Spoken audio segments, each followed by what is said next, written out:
سلام، ما اومدیم. یه بانده کلی هم آب خورده، خراب شده، ما تعمیرش کنم و اینکه بهتون بگم که تو خونه هم میتونید تعمیرش کنید اگه باندی دارید که خراب شده.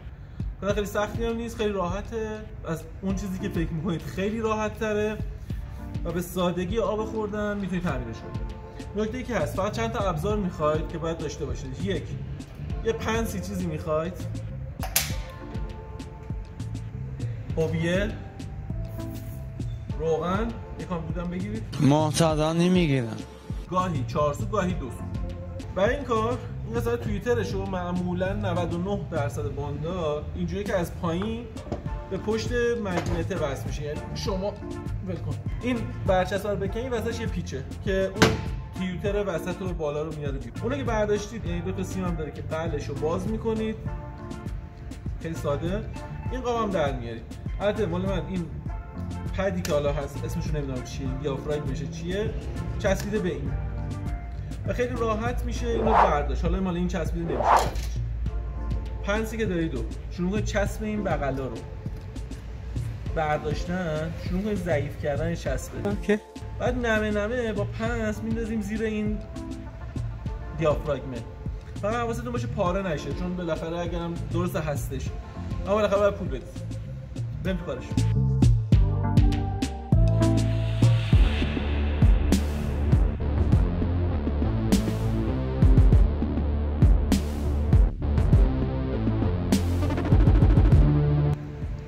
خیلی حوصله به خرج بدید، الکی هم عجله نکنید، هیچ چیزی زیرش نیست، هیچ کسی هم اون زیر منتظرتون نیست.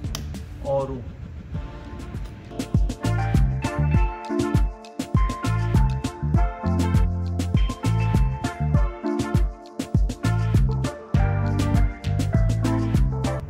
یه نکته هم راجع به شلوغی میز بگم.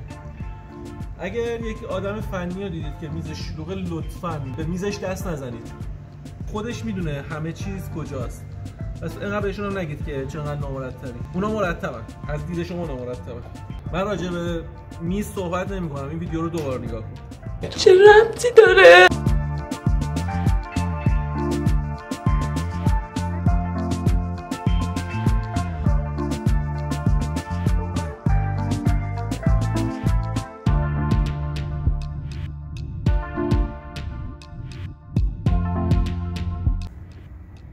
خب رکب خوردیم، اینا جدا کردم، فکر می‌کردم با همین حل بشه، ولی این زیر یه لایه دیگه هم داره. من الان اینو تکون میدم، اونم میاد بالا. خب بعد یه سرچ کوچولو یه چند روز وقت گذاشتم، بریم ادامه کار بانده. این دیافراگم وسط پایینم، یعنی اون قسمت پایینی رو هم باید جدا کنم. حالا برای این کار باز دوباره یه پنس نیاز داریم. یکم باید دقت کنیم که این پاره نشه، همین دیافراگم.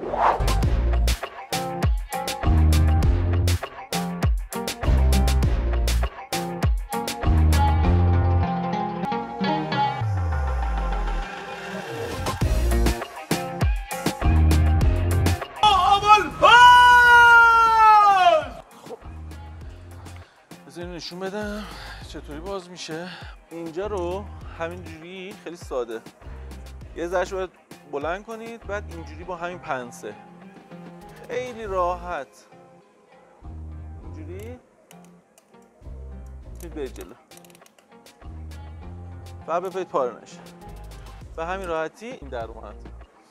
حالا تمام اون جرمایی که دیدیم و تمام این حالا خرابی های این لبه و این سیمپیچ و این چیزا، اینجا رو باید تمیز کنیم. این وسط رو، این دو اینجا که تمیز بشه دیگه کامل میتونیم کار کنیم. اینجا رو چکه آب و کثافت رفته باش.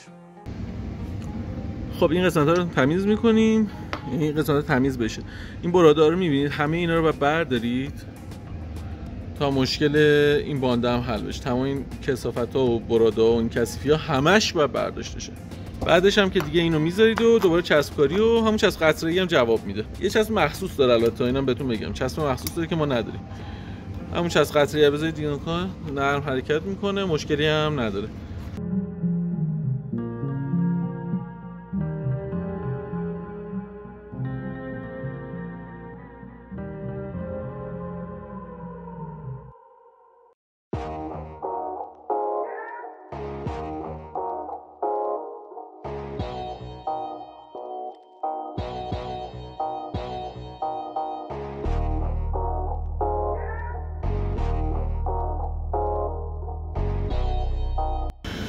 خب بانده تموم شد. الان با چسب قطعه اینا رو هم چسبوندم. یه نکته که بود اینه که این سیمان قطع شده بود که یه لایه از بوبینش رو کم کردم، آوردم دوباره سر این سیمان رو چسبوندم. حالا اینا هم باید چسب بزنیم، فقط می‌خوایم تست بگیریم ببینیم چطوریه. اینم با هویه دوباره باید بچسبونم که صدای تیترش هم در بیاد. خب بریم برای تستش.